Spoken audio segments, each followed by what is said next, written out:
예, 강단에 서니까 자꾸 떨려요. 왜 떨리나 모르겠어요. 왜 이렇게 떨리나 제가 생각해 봤어요. 했더니 일일 부흥회인데 저는 부흥사는 아니에요. 이 부흥회하는 강사님들 보니까 임마누엘교회 이덕만 목사님, 훌륭한 목사님이거든요. 또 박조준 목사님, 훌륭한 설교가예요. 제가 영락교회에 있을 때 모시고 있었거든요. 제가 목사인데 부목사였어요.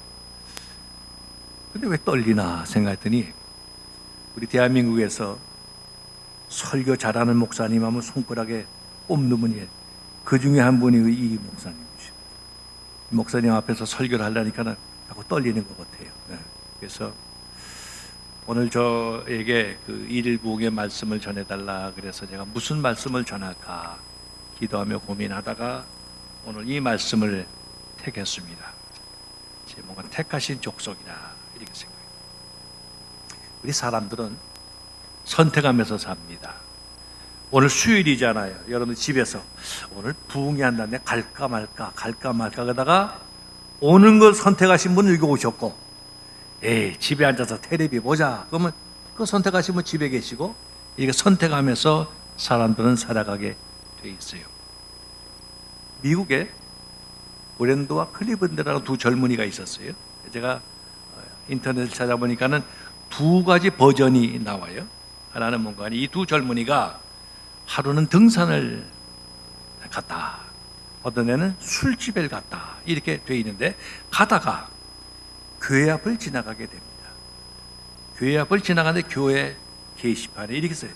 죄값은 사망, 이런 설교 제목이 써 있는 거예요. 그랬더니 한 친구가 말합니다. 야, 이 종교라고 하는 것은 아편과 같아. 우리처럼 장래가 촉망되는 젊은이들에게는 종교는 필요 없는 거야. 우리의 능력과 삶은 돼. 가자 그랬어. 산으로 가자, 술집으로 가자, 이제 그랬다고 말이에요. 근데 한 친구는 그 설교를 보고서 마음에 느낌이 왔어요. 죄값은 사망. 나는 오늘 들어가서 목사님 무슨 말씀하시다 그 말씀 한번 들어봐야 되겠다, 이런 마음이 생겼어요. 두 젊은이가 서로 싸우는 거예요. 한 친구는 가자, 한 친구는 교회 가자 서로 싸우다가 갈라섰어요. 한 친구는 자기 갈 길로 갔고, 이 한 친구는 교회에 들어와서 예배를 드리고 목사님의 말씀에 은혜를 받았습니다. 그러고는 하나님이 이 젊은이를 잘 도와주셔서 나중에 정치를 하게 됐어요. 30년 세월이 지난 후에 이분이 미국의 대통령이 됐어요. 이름은 클레브랜드. 22대와 24대 두 번 대통령을 역임하신 분이 됐어요. 그런데 이분이 대통령 취임식을 하는데 그 취임식이 전국의 텔레비로 방영이 되는 겁니다. 그런데 한 교도소에 이렇게 있던 죄수 한 분이 이렇게 보더니 그래요. 저 친구가 30년 전 나의 친구인데 나하고 함께 교회 앞을 지나다가 죄값은 사망이라고 하는 설교를, 저 친구는 교회를 향해서 갔고 나는 세상을 향해서 갔는데 저 친구가 그 옛날 나의 친구입니다, 그랬다는 거예요. 여러분, 이 한 사람의 선택이, 한 번의 선택이 얼마나 중요하냐고 말이에요. 그 순간에 선택한 사람은 미국의 대통령이 됐고, 세상을 선택한 그는 지금 교도소에서 갇혀있는 죄수가 됐다, 그 말이에요. 이만큼 선택이 중요한 거예요. 우리는 세상을 살아가면서 선택하며 살아갑니다.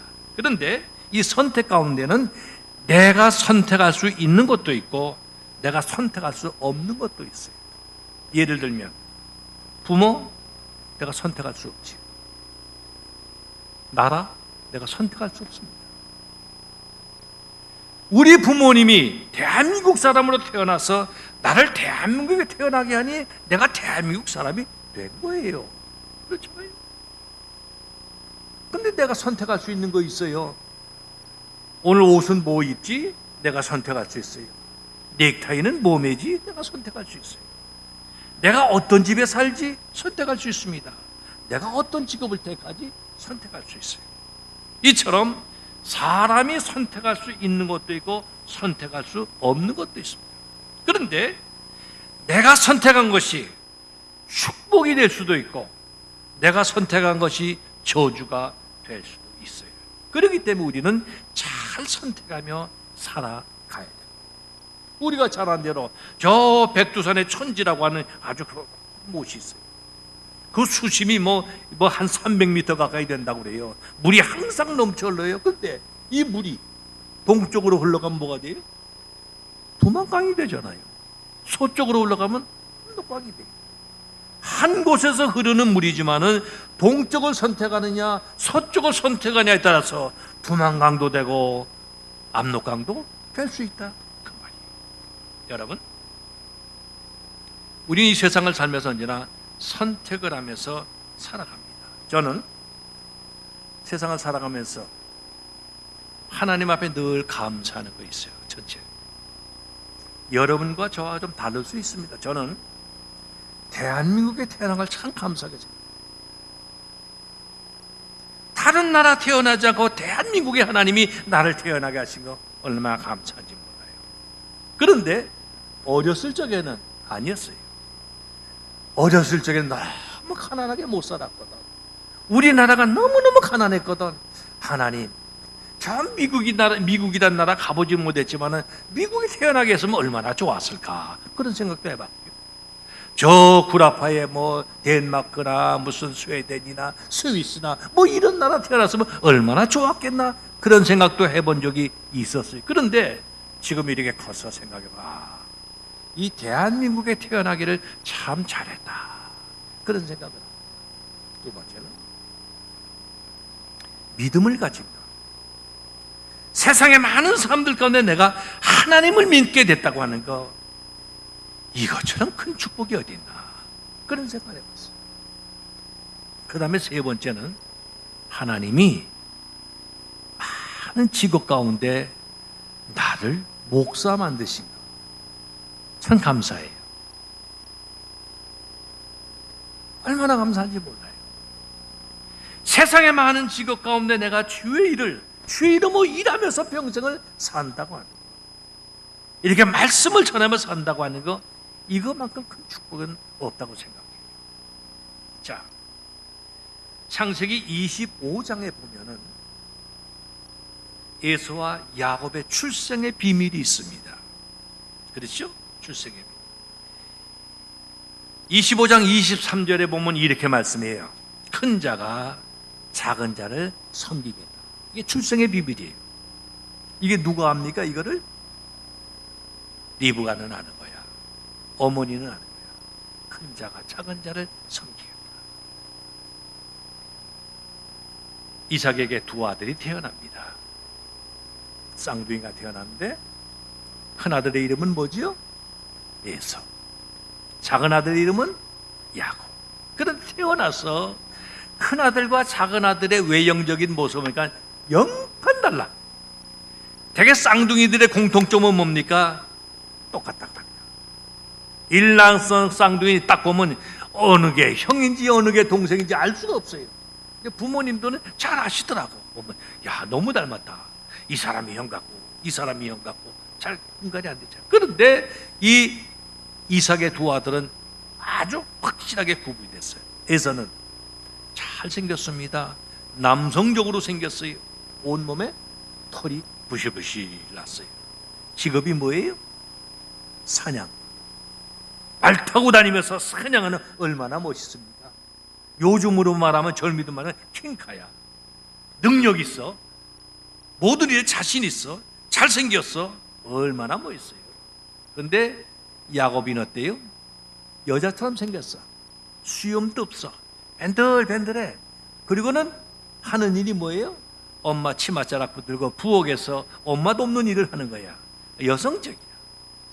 그리고 야곱이 중요한 건 뭐냐? 야곱이는 거짓말을 잘해. 남 속이기를 잘해. 직역하면 야곱이라는 이름은 뭐냐? 사기꾼이라는 이름이야. 도둑놈이라는 이름. 안 좋은 이름은 다 갖다 붙이는 거예요. 그래서 제가 가만히 생각해 보니 우리 믿는 사람들이 세상에서 욕을 많이 먹어. 왜 그런가? 야곱을 닮아서 그런 거거든요. 야곱을. 그렇잖아요. 그런데 에서와 야곱이 다른 점이 있습니다. 젊은이 야곱은 늘 머릿속에 뭘 생각하니까 나는 장자가 돼야 되겠다. 장자가 돼야 되겠다. 그 생각을 하는 겁니다. 제가 그래서 왜 야곱이가 장자가 되나 이런 생각을 한번 해봤어요. 자, 보세요. 세상의 족보 가운데 형이 동생 되고 동생이 형이 되는 족보가 있습니까? 세상의 족보는 그런 족보가 없어요. 나이 적은 아저씨나 나이 적은 할아버지는 있을 수 있어요, 족보가. 그런데 형과 아우가 뒤바뀌는 법은 없습니다.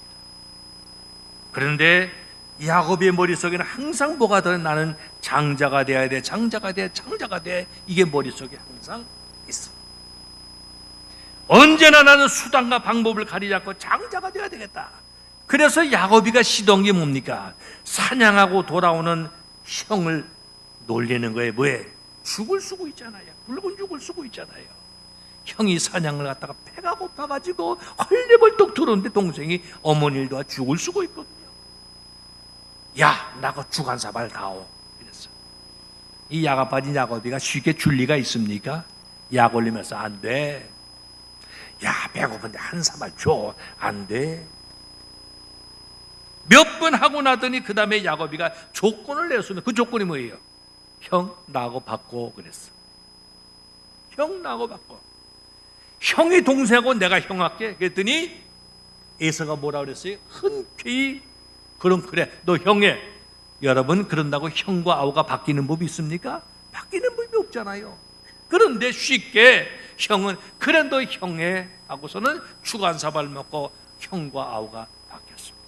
성경은 뭐라고 말씀하니까니 에서가 장자의 명분을 경홀히 여겼더라 그랬어. 경홀히 여겼더라. 경홀히 여겼다마는 망령 때에 여겼다 그 말이야. 망령이란 말이 뭡니까? 영혼이 망한다는 얘기예요.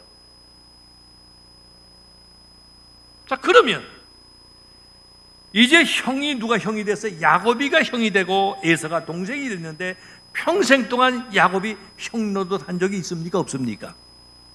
없잖아.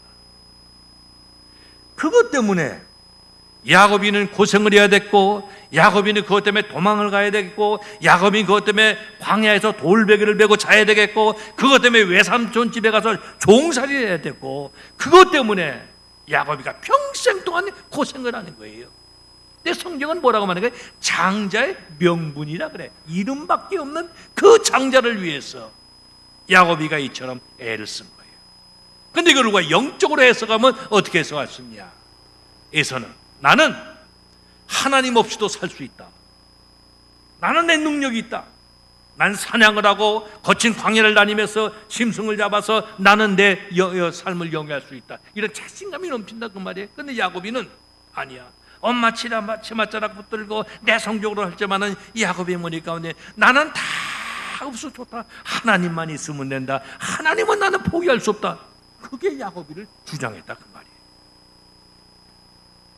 사랑하는 성도 여러분, 우리의 가장 중요한 게 뭐냐? 하나님 없이 살 수 있느냐, 하나님 없이 살 수 없느냐, 이게 중요합니다. 이 에서는 불신의 상징이고 야곱이는 우리 성도의 상징이에요. 이 불신이 얼마나 무서운가 여러분 생각해 봐야 됩니다. 구약 성경에 보면 오바댜라고 하는 성경이 있어요.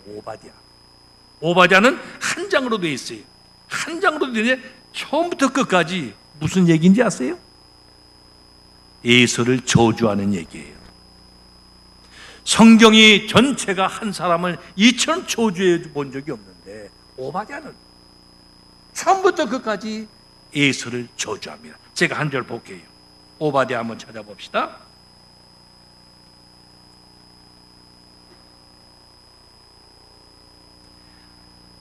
오바댜의 몫이라 여호와께서 에돔을 심판하시다. 주께서 에돔에 대하여 이같이 말씀하시니라.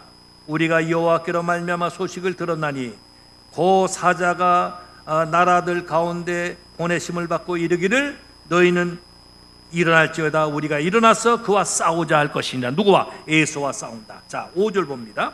5절에 잘 들어보세요.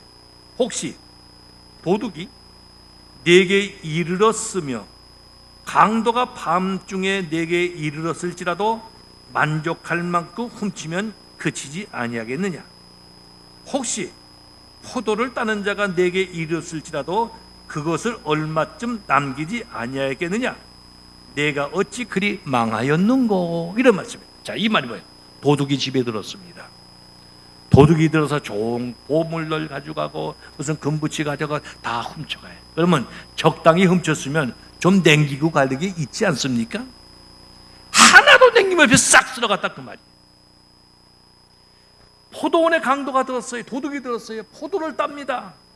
적당히 따고는 그냥 돌아가지 않겠냐 그 말이야. 그런데 싹쓸이해 간다 그 말이야. 하나님이 에서에 대해서 말씀하시는데 에서를 이렇게 무섭게 저주랐어요. 다시 말하면 하나님 없이 잘 살 수 있다고 생각한 에서의 말로가 이렇게 되는 거예요. 성경은 이렇게 말씀하고 있어요. 자, 보세요. 구원은 내 노력이 아닙니다. 구원이라고 하는 것은 하나님의 절대적인 사랑이에요. 내가 하나님을 선택하는 것이 아니라 선택은 하나님이 우리를 하셨다고 하는 거예요. 여러분, 성경의 가장 핵심은 요한복음 3장 16절이에요.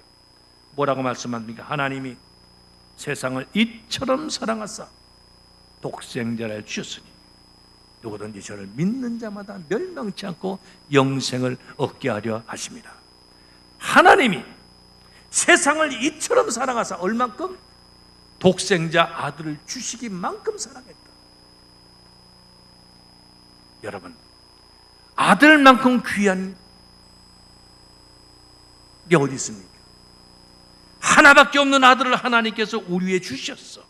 왜? 나를 사랑하시기 위해서. 저는 그 말씀 볼 때마다 이런 생각합니다.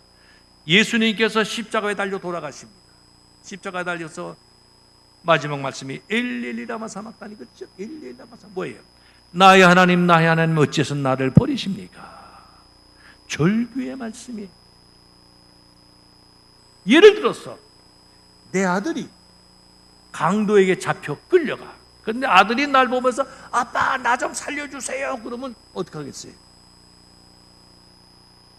내 목숨을 바꾸서라도 아들을 구해오는 게 아버지의 심정 아니겠어요? 아들이 물에 빠져 죽습니다. 그러면 가만히 야 나 힘없으니까 그래 잘 가 그러고 그럴 부모가 어디 있냐 그 말이에요. 나는 수영을 못하지만 그래도 아들을 구하기 위해서 물에 들어가는 게 아버지의 심정 아니겠냐 그 말이에요. 그런데 예수님께서 십자가에서 부르짖으시되 엘리 라마 사막다니, 나의 하나님 나의 아버지 어째서 나를 버리십니까? 아버지 나 죽기 싫습니다 이렇게 외치는데 하나님은 어떻게 했어요? 외면하셨어. 모른 척 하셨어. 왜 모른 척 했어요? 만약에 하나님께서 아들을 십자가에서 내려오게 하시면 누가 죽습니까? 저와 여러분이 죽습니다. 저와 여러분이 죽기 때문에 우리를 살리기 위해서 하나님이 아들을 포기하셨다고 하는 말씀이에요. 이게 하나님의 사랑이에요. 이게 하나님의 선택이라고 하는 말씀이에요. 그래서 뭐라고 말씀하냐면 믿기만 하면, 누구든지 믿기만 하면 하나님의 자녀가 되는 권세를 우리에게 주셨다. 얼마나 귀한 말씀인지 몰라요. 여러분 잘 들어보세요. 구원말. 대원군이 우리나라 쇄국 정책할 때에 우리나라는 우물한 개구리와 같은 삶을 살아서 세계를 몰랐습니다. 그래서 우리는 중국을 대국으로 삼고 중국을 섬기면서 살아왔습니다. 1866년 병인년 27살의 토마스 목사라고 하는 분이 성경을 가지고 조선을 전도하기 위해서 대동강에 제네를 셔먼호라고 하는 배를 타고 왔습니다. 낯선 배가 대동강에 들어왔습니다. 관군들이 저 배가 무슨 배냐, 오랑캐 배냐 그래서 화살에 불을 붙여가지고 배에다 쏘아대기 시작합니다. 배가 불이 붙었어요. 토마스 목사가 많은 성경을 가지고 왔는데 그 성경이 다 불타버리고 말았습니다. 그리고 양각도에 끌어내려와서 무릎을 꿇치고 이 토마스 목사의 목을 칩니다. 설에 의하면 토마스 목사가 그 성경을 그 목을 베는 박충곤이라는 사람에게 전해줬다고 해요. 그러면서 토마스 목사는 양각도에서 무릎을 꿇고 하나님 앞에 기도하길, 하나님, 내가 하나님의 말씀 성경을 많이 많이 가지고 왔는데 이것이 배와 함께 다 불타서 재가 돼서 대동강에다 뿌려졌습니다. 하나님, 바라건대 이 대동강의 물을 마시는 사람마다 다 예수 믿고 하나님의 자녀가 되는 그런 역사를 해주세요. 그래서 그 당시 평양을 가리켜서 동양의 예루살렘이라 그랬다고 그럽니다. 그리고 이 토마스 목사의 목을 쳤던 박중곤이라고 하는 사람은 나중에 평양교회 영수가 됐다고 전해지고 있습니다. 자, 1866년에 토마스 목사가 대동강에 와서 순교를 합니다. 이때 중국에 와서 선교하던 로스 목사님과 맥켄타이어 목사라는 분이 계셨어요. 이분들이 조선을 선교하기 위해서 어떻게 하면 조선을 선교할 수 있을까 늘 기도하는 가운데 이분들의 생각은 이거였습니다. 대원군이 쇄국 정책으로 말미암아서 외국의 종교가 들어오면 다 죽입니다. 그래서 생각할 때 조선 사람을 전도해서 조선 사람으로 하여금 조선을 전도하게 하자, 이런 선교 방법을 택했어요. 이것을 네이비우스 선교 방법이라 그래요. 그런데 당시 국경이 고려문이라고 하는 지역이 국경이었습니다. 이 고려문은 단동에서 압록강에서 저 북쪽으로 한 100리쯤 40km쯤 떨어져 있는, 지금은 봉황성이라고 하는 도시가 당시에 고려문이었는데 여기에 장이 있습니다. 그래서 조선 사람, 중국 사람 함께 모여 장 쓰는 것이 고려문이라는 것인데 거기까지는 외국 사람이 올 수가 있는 거예요. 그래서 조선의 젊은이들이 서양 문물을 좀 배워야 되겠다, 청운의 꿈을 가지고 고려문에 가서 서양 사람들을 만납니다. 누굴 만났는가 하니 로스 목사라는 분을 만나서 서양 학문을 받습니다. 그것이 1873년이었어요. 1873년에 로스 목사님을 만나서 서양의 학문을 배우면서 그들에게 한글을 가르치면서, 그러나 예수는 믿지 않았어. 왜? 예수를 믿게 되면 압록강 건너 조선에 들어오면 죽게 돼 있거든. 그러니까는 생명을 부지하기 위해서 우리는 예수는 안 믿습니다. 그러나 서양 학문은 받아들입니다. 그러다가 하나님의 은혜로 1876년 3년이 지난 후에 성령의 인도하심으로 네 젊은이가 세례를 받습니다. 그 받은 사람이 누군가니 조선의 젊은이들 백홍준, 김진기, 이응찬, 이성아, 후에 서상윤과 서경조 형제들이 함께 동참했습니다마는 그들이 거기서 예수를 믿게 돼 세례를 받고 예수를 믿고 그들을 도와서 성경을 번역하기 시작합니다. 1882년에 누가복음과 요한복음이 번역이 됐고 1884년에 마가복음과 마태복음이 번역이 됐고 1887년에 신약 전체 예수 성교 전서라, 이런 이름으로 성경이 번역이 됐습니다. 그러고는 이 사람들이 성경을 가지고 팔러 다니기 시작했어요. 이분을 가지고 권서라 그래서 이분들이 성경을 가지고 다니며 파는 일을 했습니다. 이성아, 백홍준, 서상윤 등이 이들을 통해서 성경이 압록강을 건너서 국내로 반입되기 시작을 했어요. 백홍준이라고 하는 사람이 성경을 가지고 압록강까지 왔습니다. 그러나 성경을 그대로 가지고 압록강을 건너갔다는 관원에게 붙잡혀서 사형을 당할 때니까 고민하다가 성경을 다 뜯었어. 이걸 꽈았어. 옛날에는 이 부피가 아주 창호지 같은 걸로 성경을 만들게 부피가 그걸 꽈가지고 노끈을 만들어서 페이지를 사서 페이지를 그 노끈을 묶어가지고 짊어지고 왔으니 성경인 줄 모르잖아요. 그래서 압록강을 건너와서는 다 그걸 펴가지고 다시 재책을 했습니다. 그리고는 의주는 물론 강계, 우원, 구성, 상주, 이 평안북도 이 지역을 다니면서 전도하기 시작해서 6개월이 채 못 돼가지고 10명의 결신자를 얻었어요. 우리나라 최초 교회가 소래교회라고 하는데 소래교회가 84년에 세워졌는데 소래교회보다 1년 먼저 83년에 의주교회가 세워졌습니다. 놀라운 일입니다. 그리고 1887년 이 백홍준 조사가 언더우드가 그의 사랑방에서 세문안 교회를 세울 때에 서상윤과 함께 장로 안수를 받습니다. 그 장로 안수를 받을 때 함께 성경을 번역했던 로스 목사님도 같이 와서 그들의 머리에 손을 얹고 함께 축복 기도를 했다. 그렇게 기록이 돼 있습니다.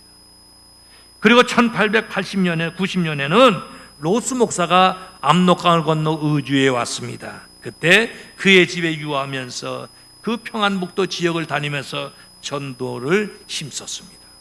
이처럼 백홍준을 길잡이로 해서 서양 사람들이 오가는 것을 보면서 관리들은 그에 대해서 감정이 썩 좋지를 않았어요. 관리들이 그렇게 얘기합니다. 이놈 백홍준 한번 걸려보기만 해라. 내가 본때를 보이겠다. 그러다가 1892년 평양 감사했던 민병석이 백홍준을 체포하라고 명령을 내립니다. 죄명은 뭐냐? 금교인, 기독교를 전파한다고 하는 것이었어요. 그래서 백홍준 장로가 체포가 됐습니다. 수감됐습니다. 국가에서 그만은 야소교, 예수를 전하는 장본인이다. 2년 동안 감옥에 앉아서 칼을 목에 쓰고 고초를 겪다가 몸이 쇠약해져서 1894년 3년 옥중에서 세상을 떠납니다. 이 백홍준 장로는 한국 기독교 역사상 최초의 순교자가 됐어요. 1848년에 태어나서 1893년에 순교했으니 45세에 순교를 했습니다. 여러분, 예수 믿은 지 17년 만에, 세례받은 지 17년 만에 백홍준은 순교를 했습니다. 한국교회는 우연히 세워진 것이 아닙니다. 토마스 목사가 1866년에 순교를 했고 1893년에 백홍준 장로가 순교했고 우리 한국교회는 이 순교를 빼고서는 이야기할 수가 없다고 하는 사실입니다. 여러분, 우리 주변 국가의 선교 역사를 잠깐 살펴보면은 중국은 우리나라보다 먼저 선교가 시작이 됐어요. 1807년. 우리는 1884년이 공식적으로 선교가 시작됐는데 1807년에 선교가 시작이 됐어. 로버트 모리슨이라고 하는 사람이 1834년까지 27년간 전도를 하면서 몇 명의 결신자를 내셔야 압니까? 3명의 결신자를 냈습니다. 27년 동안 3명의 결신자를 얻었어요. 태국은 30년 동안 2명의 결신자를 얻었습니다. 몽골은 1817년부터 1892년까지 75년 동안 선교했는데 2명의 결신자밖에 얻지를 못했습니다. 우리 한국은 공식적으로 기독교 역사가 1884년 알렌이라고 하는 의료 선교사가 시작이 됐어요. 그리고 85년에 우리가 잘 아는 언더우드와 아펜젤라가 입국하면서 개신교 기독교가 시작이 됐습니다. 그런데 선교 17년이 되는 1901년에 신학교가 세워졌어요. 장로의 신학교. 우리들이 졸업한 장로의 신학교가 1901년에 세워졌습니다. 그리고 선교가 시작된 지 23년이 되는 1907년에는 동로회가 조직이 됐고 최초로 신학생이 졸업을 하게 됐는데 그리고 7명의 목사가 탄생이 됐는데 그 가운데 우리가 잘 아는 이기폭 목사님을 제주도에 우리가 선교사로 파송을 했습니다.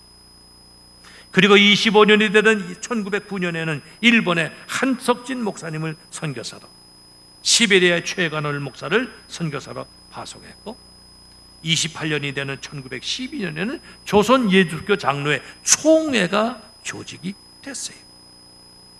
그리고 29년 되는 1913년에는 중국 산동성 선교를 시작해서 박태로, 사병순, 김영훈, 방효순 이런 목사님들을 파송해서 계속해서 한국교회는 성장해 왔습니다. 지금까지 한국교회는 계속해서 선교의 열정을 불태우고 있습니다. 놀라운 것은 보세요. 우리나라가 국민소득이 1000불 되는 해가 있었어요. 1975년입니다. 국민소득이 1000불 될 때 선교사가 몇 명 파송됐는가 하니 1000명이 파송됐어. 국민소득이 10,000명 되니까 선교사 10,000명 파송했어요. 지금은 2만 불에서 3만 불 시더라고 그러잖아요. 2만 명 이상이 지금 선교사로 나가 있습니다. 선교 사명을 감당하기 위해서 한국교회는 많이 애를 쓰고 있어요. 선교는 예수 믿으면서 초창기부터 선교가 시작이 됐어요. 지금부터 100여 년 전 우리나라는 경술 국기로 불리는 1910년 경술년에 을사늑약으로 국군을 잃고 한일 합방을 하게 되는 수치를 느끼게 됐습니다. 그런데 우리는 교회를 중심으로 하나님 사랑이 나라 사랑임을 깨닫고 국권을 되찾는 일에 앞장을 서 왔습니다. 내년이 100년이 됩니다. 1919년이 무슨 해죠? 3.1운동 난 해입니다. 김인현 독립만세 운동을 일으킬 때 우리나라 인구가 얼마인지 아세요? 2천만이었어요.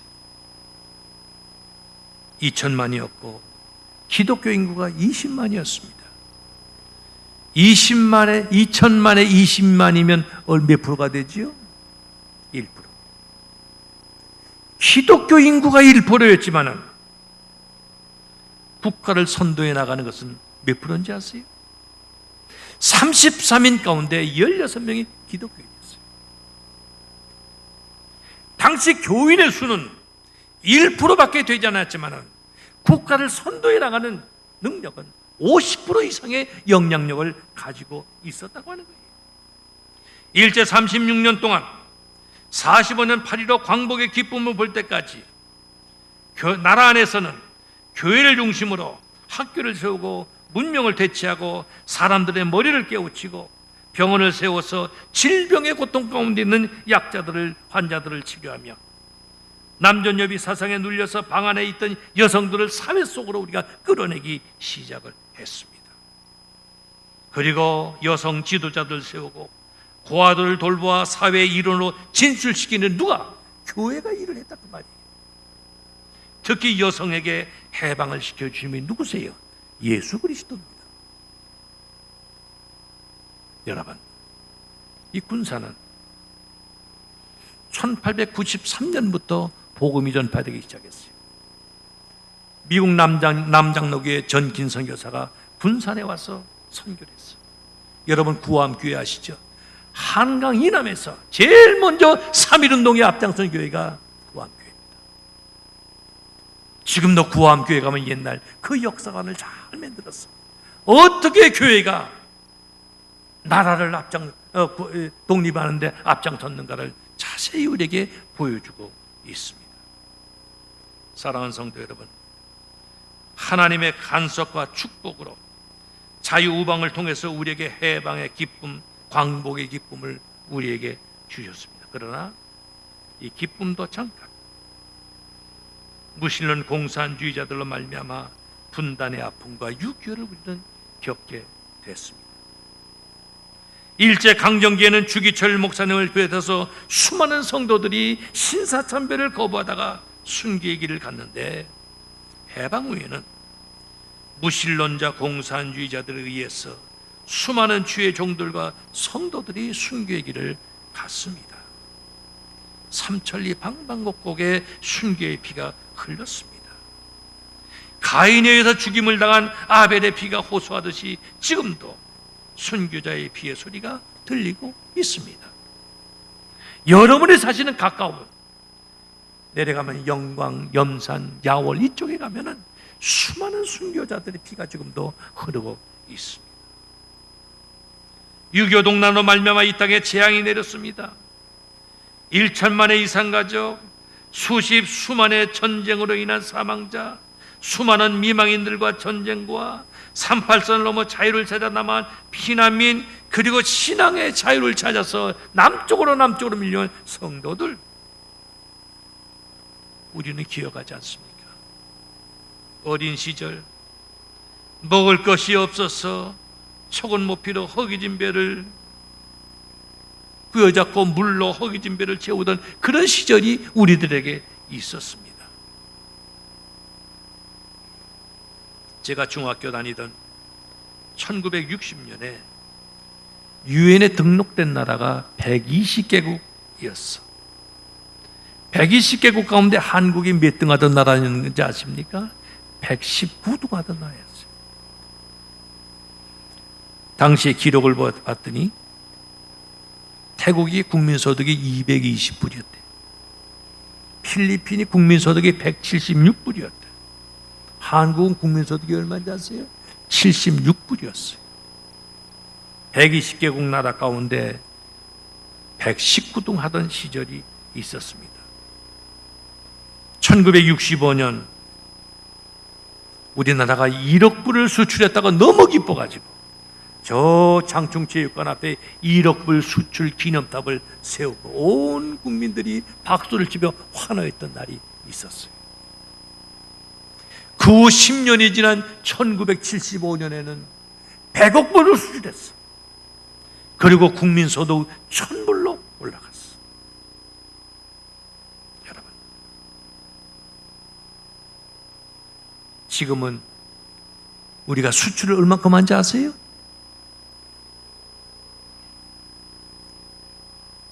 2015년에 5천억 불 수출됐다고 그래요. 50여 년에 지금 우리나라는 얼마큼 성장했는가 하니 5,000배 이상 경제가 성장한 나라가 됐습니다. 2차 대전 이후에 수많은 나라들이 독립을 했고 수많은 나라들이 자유를 찾았어. 그런데 유일하게 산업화와 민주화가 성공한 나라는 대한민국밖에 없습니다. 어째 이런 일이 일어날 수 있겠는가? 과거 50여 년 전 고속도로를 닦을 때 부자들이 자가용 타고 놀러 다닌다고 길바닥에 늘어누워서 데모하던 정치인들 여러분 기억하십니까? 그런데 우리는 해냈습니다. 어떻게 해냈느냐? 어떻게 이런 성장을 가져왔느냐? 여러분 한번 기억해 보시기 바랍니다. 해방 이후에 우리나라의 수많은 대통령들이 권좌에서 물러났는데 이승만 대통령을 비롯해서 최근에 박근혜 대통령까지 제대로 대통령 자리에서 물러난 분이 없잖아요. 이 대통령은 하와이로 망명을 갖췄고 그 다음 대통령은 비운에다 세상을 떠났고 그리고 교도소 가지 않으면 뭐 제대로 맞춘 분이 없죠. 앞으로는 그런 일이 없기를 바라는 마음이 있습니다. 자, 그러면 오늘 우리나라가 세계 가운데 이렇게 잘 사는 나라가 됐습니다. 119등 하던 나라가 지금은 10위권에 도약하는 나라가 됐어요. 76불 하던 우리 국민소득이 지금은 3만 불을 향해서 달려가고 있습니다. 세계 가운데 우뚝 서는 나라가 됐다 그 말이에요. 얼마 전에 어느 목사님이 설교하면서 그러시더라고요. 저 남미를 가면서 멕시코의 공항에서 비행기를 갈아탈 적에 세관을 통과하는데 그 멕시코 세관원이 묻더랍니다. 코리아냐고 한국에서만 그렇다고 그랬더니 내가 하나 뭘 물어보겠다고 뭘 물어보냐 했더니 왜 한국이라는 나라는 이씨, 김씨, 박씨 이런 성이 많습니까? 그러고 물어보더래. 우리나라는 조그만 나라가 돼가지고 이렇게 부족들이 많다고 이씨성, 김씨성 했더니 이 세관원이 화를 벌컥 내면서 너네 나라가 왜 조그만 나라냐고. 너네 나라에서 88 올림픽도 했고 무슨 뭐 월드컵도 했고 너네 나라가 왜 조그만 나라냐고 흥분을 하더라는 거예요. 그만큼 우리의 국위가 선양이 됐어요. 어떻게 이런 일이 있을 수 있느냐 생각해 보세요. 역대 대통령이 정치를 잘해 그것도 아니잖아요. 그러면 정치하는 국회의원들이 정치를 잘해서 그래 그것도 아니잖아요. 우리가 지금 뽑고 있는 지방자치 단체장들이 잘해서 그러냐 그것도 아니잖아요. 그럼 군인들이 나라를 튼튼하게 잘 지켜줘서 그러냐 그것도 아니잖아요. 그 선생님들이 잘 학생들을 가르쳐서 그러냐 그것도 아니잖아요. 언젠가 그래요. 육사 교장했던 분이 글을 썼는데 이렇게 썼습니다. 육사 생도들을 설문조사를 했는데 너희 우리나라의 주적이 누구냐 그랬더니 37%가 주적이 미국이 주적이다 그랬다는 거예요.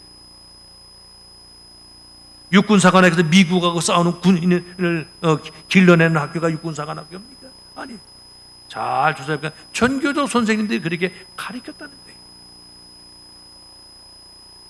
그러면 기업하는 분들이 양심적으로 기업을 잘해서 그러냐? 그것도 아니잖아요.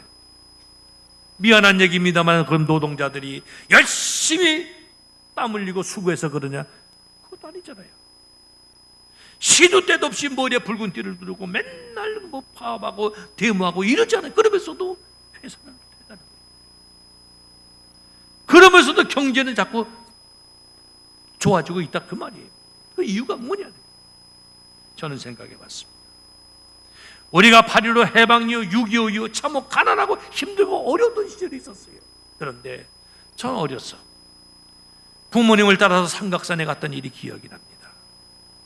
여름방학이면 산에 가면 골짜기마다 천막을 쳐놓고 많은 성도들이 모여서 밤을 새워가며 기도합니다. 기도 제목이 뭐니까 나라와 민족을 위해서, 이 나라의 통일을 위해서 하나님 잘 사는 나라 되게 해주세요. 간절히 기도했어요. 기도 소리가 그치지 않았습니다. 삼각산의 기도 소리, 용문산의 기도 소리, 산마다 기도 소리가 그치지 않았던 시절이 있었어요. 교회는 점점 성장했습니다. 교회 성장과 함께 경제도 함께 성장했어요. 우연의 일치인지는 모르지만 교회 성장과 함께 경제 성장의 그래프가 함께 갔는데 교회가 성장이 멈추고 하얀 곡선을 그리고 있습니다.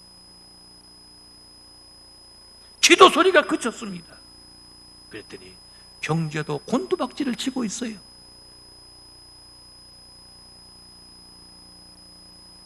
전에는 교회 가면 주일학생들이 얼마나 많았는지 모릅니다. 주일학생 100명 모이면 성도들은 작년은 50명, 절반. 근데 요즘은 작년 1000명 모이는데 주일학생 100명이 쉽지가 않아요. 왜 그렇습니까? 기도 소리가 그쳤습니다.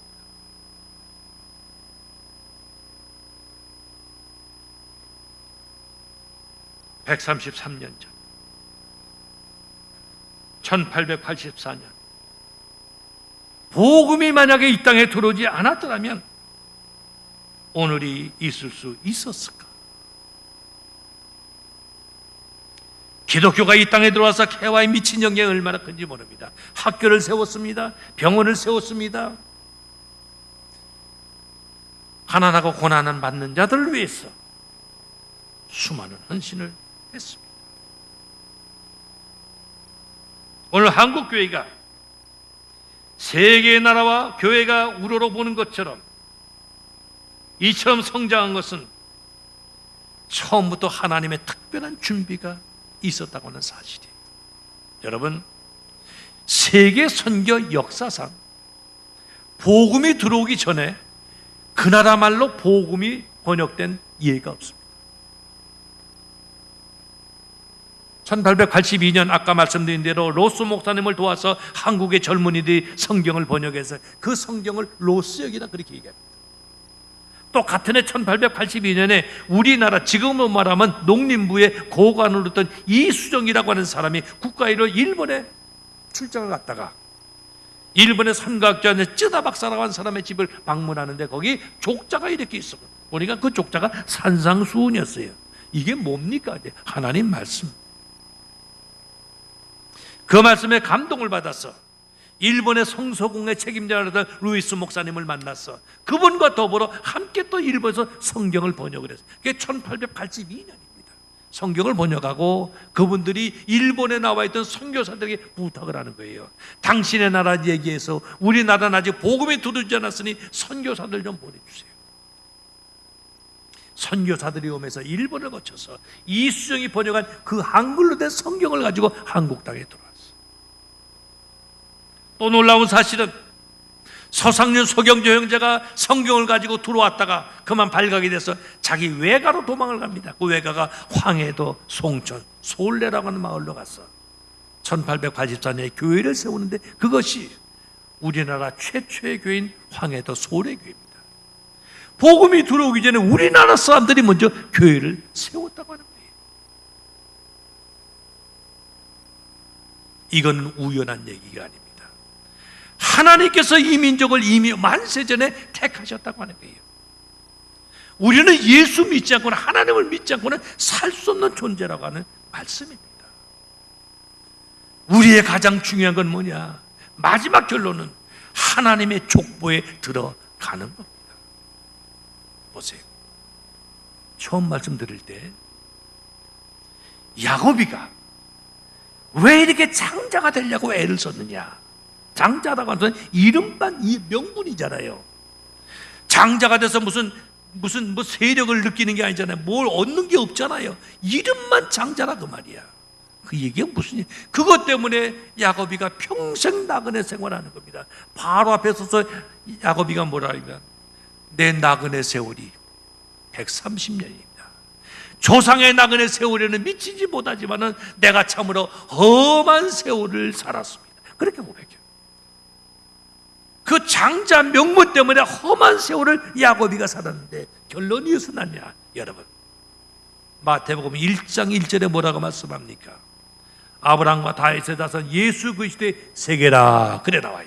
그렇죠? 아브라함은 누굴 낳습니까? 이삭을 낳고, 이삭은 누굴 낳죠? 야곱을 낳습니다. 거기 누가 들어가야 될 자리입니까?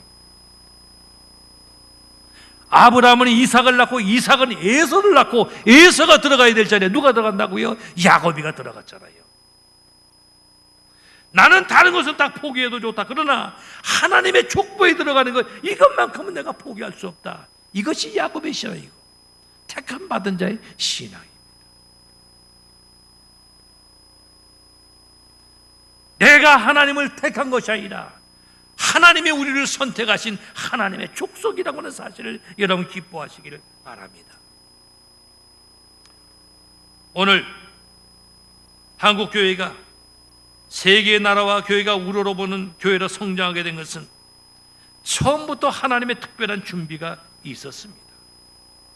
이스라엘 백성들이 하나님께 선택되어 복음의 시작이 됐듯이 우리 민족은 하나님께서 그 복음의 전도자로 부르셨습니다. 이를 위해서 하나님은 우리 민족이 지도자로서의 역할을 감당하도록 철저히 준비해 주셨습니다. 이 땅에 복음이 들어올 때 이미 성경을 번역해 하시고 공식 선교가 이루어지기 전에 이미 신자를 배출하셨어요. 그리고 복음의 씨앗이 뿌려질 옥토를 하나님께서 이미 만들어 오셨습니다. 또한 그 씨앗이 옥토에서 고난이라고 하는 양분을 얻어 곧게 성장할 수 있도록 역사를 이끌어 가셨습니다. 우리 교회사 1세기에 때로는 전통적 가치 때문에 이교적 배척과 일제천황 헌법에 기록된 신사참배 강요, 공산주의자들의 유물론적 혁명적 투쟁 때문에 겪어왔던 순교의 역사, 세계 그 유래를 찾아 없으리만큼 우리는 통졸한 과거를 보냈습니다. 그러나 우리 교회의 위대한 승리의 역사고 증언의 역사가 길이 남았어 우리 교회의 유구한 전통은 언제나 때에 따라 자극과 교훈을 남겨주었습니다. 기독교 130여 년 이른 오늘 한국교회는 새로운 하나님의 부르심에 응답할 때가 됐습니다. 오늘 이 시간도 그래서 우리가 모였다고 생각합니다. 하나님께서 우리 민족을 포기하시지 않는 이유가 있습니다. 오늘의 말씀, 우리는 택하신 족속입니다. 하나님이 택하셨기 때문에 하나님이 포기 안 하시면 우리는 포기할 수 없습니다.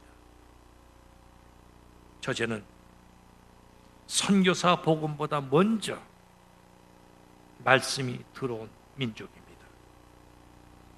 둘째는 복음을 받고 선교하는 나라 됐습니다. 우리나라는 1907년부터 선교를 시작했어요.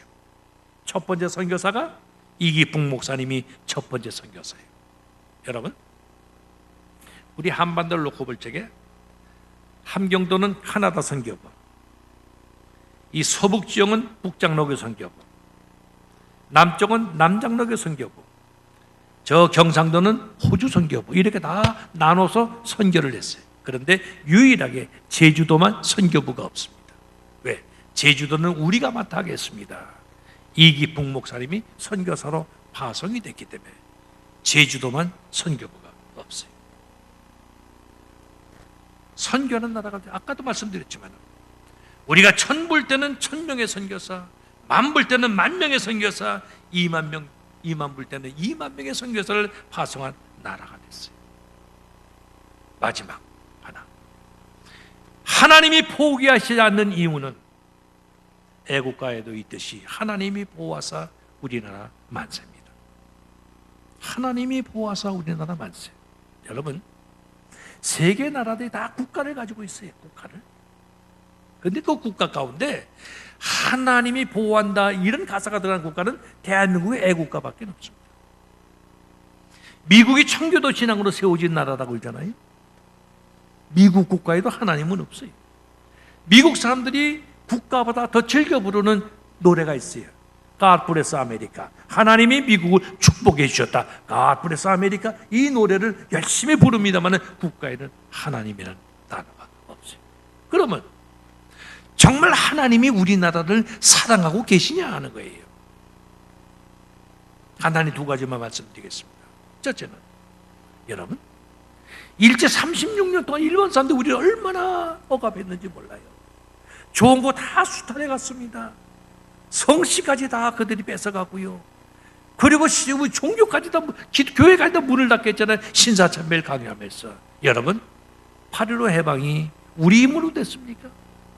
아니에요. 우리 성도들의 간절한 기도와 함께 자유우방을 통해서 하나님의 놀라우신 역사로 우리에게 해방의 기쁨을 주셨습니다. 그 다음에 6.25 1950년 1월 미국의 국무장관이었던 에치슨이라고 하는 사람이 에치슨 라인을 선포합니다. 이게 뭡니까? 극동방위선. 미국이 극동의 방위선을 딱 쳐놓고 여기까지는 우리가 도와주고 여기는 우리가 도와줄 수 없다. 우리는 극동방위선에 빠졌어요. 알류선열도 오키나와 이까지 이렇게 내려가고 대한민국 빠졌다고 말이에요. 그리고 1950년 4월 톰 코넬이라고 하는 미국 상원 의원이 의회에서 연설을 했습니다. 뭐라고 연설했느니, 대한민국에서 전쟁이 날더라도 우리는 대한민국을 도와주지 않겠다, 도와줄 수 없다, 그런 연설을 했어요. 4월 달에. 그리고 6월, 다음 달이죠, 6월 25일 전쟁이 났습니다. 주일날 새벽에 북한의 괴뢰군이 탱크를 앞세우고 남마에 오기 시작했습니다. 주일날이었어요. 미국은 당시 토요일이었겠죠. 당시 미국 대통령 트루먼이 자기 고향 미주리에서 농장에서 주말을 쉬고 있는데 당시 국무장관이었던 에치슨이 전화를 걸었습니다. 각하, 한국에서 전쟁이 났습니다. 북한의 공산당들이 지금 쳐들어오고 있습니다. 트루먼이 말합니다. 어떡할까? 내가 백악관 돌아갈까? 아닙니다. 아직 전황을 파악하지 못했으니 제가 잘 파악해서 다시 연락을 드리겠습니다. 그때 트루먼이 이렇게 얘기했다고 그래요. 나를 깨운다고 생각하지 말고 언제든지 전화를 하게. 그럼 내가 돌아가겠네. 그러고는 끝났습니다. 아무 연락이 없어서 월요일날 백악관에 트루먼이 출근했어요. 그러니까 일사천리로 의회를 모으고 유엔을 소집하고 해서 일주일 후에 7월 초에 6월 20일 전쟁에 7월 1일 날 미군이 한국에 들어오기 시작했어요. 3년 만에 휴전으로 끝났잖아요. 수백만의 세계 미국을 비롯해서 유엔군이 와서 이 한국 전쟁을 막았다 그 말이에요. 3년이 지난 후 휴전이 됐습니다. 3년이 지난 후에 기자회견을 합니다. 기자들이 트루먼 대통령에게 물었어요. 각하, 1950년 1950년 우리가 생각하는 대한민국은 그렇게 중요하지 않은 나라였는데 어떻게 대통령께서 그렇게 빨리 결정하시고 빨리 유엔군과 미군을 참전시켜서 전쟁을 끝나게 했습니까? 그렇게 질문을 기자들이 했다는 거예요. 그랬더니 트루만이 아무 말 하냐고. 하늘을 가리켰다는 거예요. 그러면 하나님의 뜻이다. 그런 얘기 아니겠어요? 왜? 미국의 대통령들은 예수를 잘 믿고 성경 말씀에 손을 놓고 선서하는 기독교 신앙을 가진 사람들이기 때문에 눈치 빠른 기자들이 바로 그거구나 그 생각을 했다는 거예요. 근데 그것만 가지고는 명쾌한 대답이 안 되는 거예요. 그 후에 한국을 특별히 사랑했던 얼마 전에 돌아갔습니다만 빌리 그레이엄 목사님 기억하시죠? 이 빌리 그레이엄 목사님의 장인이 평양의 선교사로 파송됐던 분이라고 해요. 그리고 빌리 그레이엄 목사님의 부인이 평양에서 태어난 우리나라식으로 표현하면 평양댁이야, 평양댁. 그래서 한국을 너무너무 사랑하는 거예요. 6.25 전쟁이 났을 때 그 빌리 그레이엄 목사님의 자서전 서문에 보면 그런 글이 나온다는 겁니다. 뭐라고 나오냐? 6.25 전쟁에 대한 얘기야. 대한민국의 전쟁이 일어났다. 북한의 공산당이 남쪽으로 지면 보고 있다. 그때 빌리 그레이엄 목사님이 트루만 대통령에게 전보를 보냈습니다. 전보는 간단하게 치는 거 아니겠어요? 전보의 내용이 이런 내용이 돼요. 각각 한국에서 전쟁이 났습니다. 우리의 믿음의 형제들이 쓰러져 가고 있습니다. 이 지구상의 어느 나라보다도 그곳에는 예수를 믿는 우리 믿음의 형제들이 많이 있습니다. 우리는 그들이 쓰러지도록 놔둘 수가 없습니다. 각하 도와주세요. 이 전보 한 통이 당신 미국으로 봐서 한국은 별볼일 없는 H스 라인에 빠져있는 그런 별볼일 없는 나라였지만은 하나님의 도우심으로 이 나라가 오늘 이처럼 존재하게 된 이유였다고 하는 얘기입니다. 하나님이 보호하사 우리나라 만세입니다. 아무리 북한의 외세가 우리를 침범해 온다고 할지라도 하나님의 손안에 달렸습니다. 힘으로도 능으로도 안 됩니다. 그러나 하나님은 하실 수 있습니다. 긍지와 자부심을 가지시기 바랍니다. 하나님이 택하신 족속입니다. 1984년 우리 한국 기독교 100주년을 맞이했습니다. 100만의 성도들이 여의도 광장에 모여서 일주일 내내 집회를 한 기억이 납니다. 세계교회가 깜짝 놀랐습니다. 100년의 역사 가운데 저 조그만 나라가 어떻게 이런 놀라운 열매를 맺게 됐느냐. 수많은 지도자들이 한국교회를 방문했습니다. 영락교회를 와보고 순복음을 와보고 명성교회 소망의 큰 교회들 다 찾아가서 견학을 합니다. 오살리 금식기도도 가보고 새벽기도 참석해보고 다 참석해요. 아무리 참석해보지만은 이것 가지고 한국교회가 부흥됐다 해답이 안 나오더라는 거예요. 근데 이들이 마지막에 찾아간 곳이 있어요. 그게 어딘지 아세요? 저 용인 양지에 있는 한국교회 순교자 기념관입니다. 세계 각국에 많은 기념관들이 있습니다. 전쟁 기념관, 역사 기념관 많이 있지만 순교자를 기념하는 기념관은 대한민국밖에 없어요. 순교자 기념관 이렇게 이런 돌비가 새겨졌어요. 순교자의 피는 교회의 씨앗이라. 포틀리 안에 많이 새겨졌습니다. 그들이 와서 보고 느껴 바로 이거구나. 오늘 한국교회가 짧은 역사 가운데 이처럼 교회가 성장하고 부흥하게 돼서 바로 이거구나. 수많은 순교의 피를 흘렸기 때문에 그 순교의 피가 씨앗이 되고 자양분이 돼서 오늘의 열매를 맺게 됐구나. 기억하시기 바랍니다. 여러분, 지금 우리가 얼마나 잘 삽니까? 얼마나 어린 시절 생각하면 지금 너무너무 잘 사는 거예요. 지금은 뭐 조금 먹으면 고민하잖아요. 살찔까 봐. 요즘 다이어트 하고 얼마나 고민들 많이 하는지 몰라요. 먹고 남는 음식물 쓰레기가 너무너무 많아서 이걸 처리하는 비용이 천문학적인 숫자가 든다고 그래요. 북녘땅에는 아직도 배고프고 굶어가는 형제들이 얼마나 많은지 몰라요.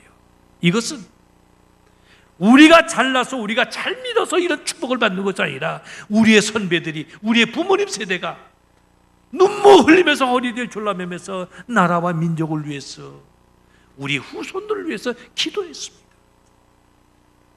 하나님의 축복이 아브라함과 이삭과 야곱에게 이어집니다.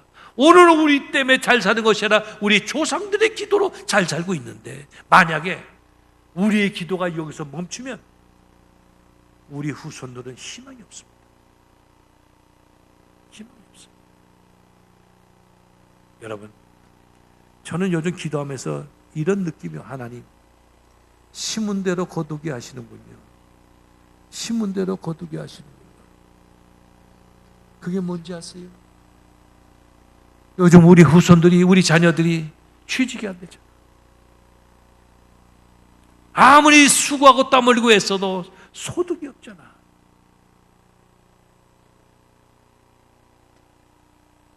누구 때문인지 아세요? 나 때문이에요. 우리 때문에. 우리는 조상들 때문에 배불리 먹고 사는데, 우리 후손들은 나의 기도가 그쳤기 때문에, 나의 찬양이 그쳤기 때문에 우리 후손들은 희망이 없습니다. 그게 나타나잖아요. 교회 안에 자라는 세대들이 없잖아요. 아이들 웃음소리가, 아이들 울음소리가 그쳤잖아요. 희망이 없어요. 다시 살려야 됩니다. 이를 위해서 기도해야 됩니다. 우리가 육적인 자식을 낳지 못하면 영적인 자녀라도 우리는 출생을 해야 된다고 하는 얘기예요. 이거를 놓치면 한국교회는 희망이 없습니다. 저와 여러분도 희망이 없습니다. 우리의 자녀들도 희망이 없습니다. 다시 한번 순교신앙으로 하나님의 택하신 족속답게 하나님의 이름을 위해서 희생하고 헌신하고 바쳐지는 이런 삶이 될 때, 하나님이 예비하신 놀라운 은혜와 축복을 우리는 누리며 살아갈 수 있으리라고 믿습니다. 이런 자녀의 삶은 성도들 되시기를 주님의 이름으로 축원합니다. 기도합시다. 사랑과 은혜가 풍성하신 아버지 하나님, 감사합니다. 오늘 사랑하는 동북의 성들과 함께 택하신 족속이라는 말씀을 가지고 함께 은혜를 나눴습니다. 하나님, 하나님이 우리에게 베푸신 은혜가 얼마나 큰지요. 차고도 넘쳤습니다. 그래서 이것은 우리의 믿음의 선배들의 눈물로 말미암아 그 열매를 우리가 좀 따먹고 있습니다. 오늘 우리가 기도를 그친다고 하면, 우리가 하나님 앞에 믿음을 보이지 않는다고 하면 우리와 우리의 후손들은 희망이 없습니다. 다시 한번 믿음의 옷깃을 여미면서 하나님께서 우리에게 맡겨주신 선교적인 사명을, 순교적인 신앙을 다시 한번 회복하는 우리 동북교회 성도들 되게 하여 주시옵소서. 아름다운 신앙 회복하게 도와 주시옵소서. 예수님 이름으로 기도드리옵나이다. 아멘.